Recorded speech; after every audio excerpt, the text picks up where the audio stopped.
Bulletin में आपका स्वागत है। मैं हूं आपके साथ अश्विनी सुरोही।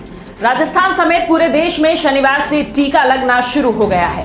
पहले चरण का पूरा खर्च सरकार उठा रही है, लेकिन अभी तक ये तय नहीं हो पाया है कि प्रदेश में 1.65 करोड़ लोगों को लगने वाले सभी टीके निःशुल्क मिलेंगे या उनके लिए कोई कीमत देनी होगी। प्रदेश में टीकाकरण पर कुल 1593 करोड़ रुपए का भारी भरकम खर्च आएगा।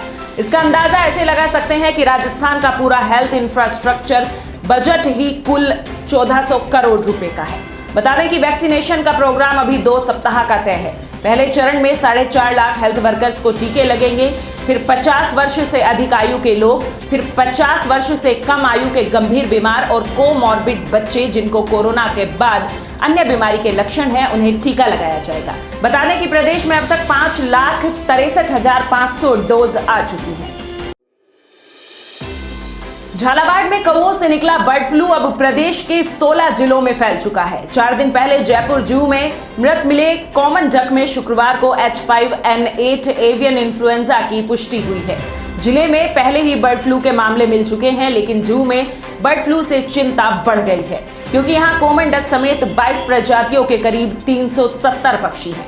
इनमें से 10 कॉमन डक, 1 ब्लैक स्टॉक और 2 पैलेकिन संक्रमित पाई गई हैं। इनमें से 6 कॉमन डक, 1 ब्लैक स्टॉक और 1 पैलेकिन की मृत्यु हो चुकी है।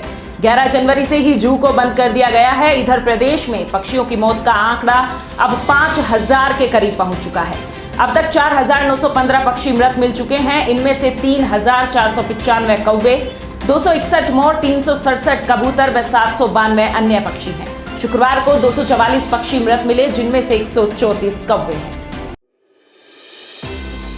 फतेहपुर में 2 जाटी बालाजी के मंदिर के पास शुक्रवार रात 9:15 बजे फ्लाईओवर पर एक ट्रोला चढ़ाई के दौरान एक अन्य ट्रक को ओवरटेक करने के प्रयास में सामने से आ रहे ट्रोले से भिड़ गया।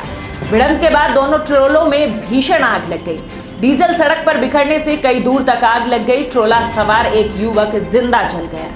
लपटें इतनी ज्यादा थी कि रात 12 बजे तक युवक का शव नहीं निकाला जा सका। हादसे में झुलसे 2 जनों को गंभीर हालत में फतेहपुर के धानुका अस्पताल में भर्ती कराया। मौके पर ओवरब्रिज के दोनों ओर सैकड़ों लोग एकत्रित हो गए। लोगों ने मिट्टी व पानी डालकर आग बुझाने की कोशिश की, लेकिन आग नहीं बुझी। 2 दमकलों ने काफी मशक्कत के बाद आग पर काबू पाया।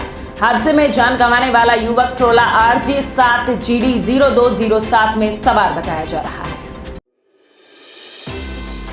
बीकानेर जिले में शिक्षा विभाग के सबसे बड़े कार्यालय से इन दिनों जो आदेश निकल रहे हैं, उनमें संशोधन आदेश होने के जैसे परंपरा ही बनती जा रही है। अभी गुरुवार को ही स्कूलों में नवीन प्रवेश के निकाले गए आदेशों में कक्षा 9 से 12वीं तक प्रवेश की तिथि 31 जनवरी तक किए जाने के आदेश जारी किए गए थे कि उसके 24 घंटे के भीतर ही इन आदेशों में संशोधन करते हुए अब केवल 9वीं और 11वीं में ही नवीन प्रवेश 31 जनवरी तक हो सकेंगे। इन आदेशों के बाद संस्था प्रधान माध्यमिक शिक्षा बोर्ड की 10वीं तथा 12वीं कक्षाओं में नवीन प्रवेश नहीं कर सकेंगे। आदेशों में माध्यमिक शिक्षा बोर्ड की परीक्षा के आवेदन 18 जनवरी तक होने की वजह से आंशिक संशोधन किए जाने का हवाला दिया गया है। हालांकि उच्च प्राथमिक कक्षाओं में प्रवेश वर्ष पर्यंत जारी रहेंगे। विभाग द्वारा इससे पहले भी ऐसे कई आदेश जारी किए गए हैं, जिन्हें बाद में संशोधित किया जा चुका है। इनमें व्याख्याताओं तथा प्रधानाध्यापकों की काउंसलिंग के आदेशों में 2 बार संशोधन शामिल है। केंद्र के कृषि कानूनों के खिलाफ और आंदोलनरत किसानों के समर्थन में प्रदेश कांग्रेस ने जयपुर में हल्ला बोला। साथ ही राजभवन का सांस्कृतिक घेराव कर मोदी सरकार को चेतावनी भी दी कि जब तक कानून वापस नहीं लिया जाता, तब तक कांग्रेस के धरने प्रदर्शन जारी रहेंगे।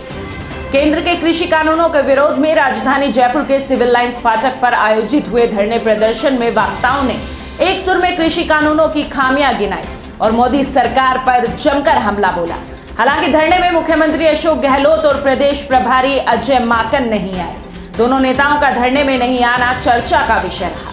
वहीं धरने को संबोधित करते हुए प्रदेश कांग्रेस के अध्यक्ष गोविंद सिंह डोटासरा ने कहा कि देश की जनता ने मोदी को मन की बात सुनने के लिए नहीं, बल्कि किसान, महिलाएं और मध्यम वर्ग की बात सुनने और उनकी समस्याएं दूर करने के लिए देश का प्रधानमंत्री बनाया था।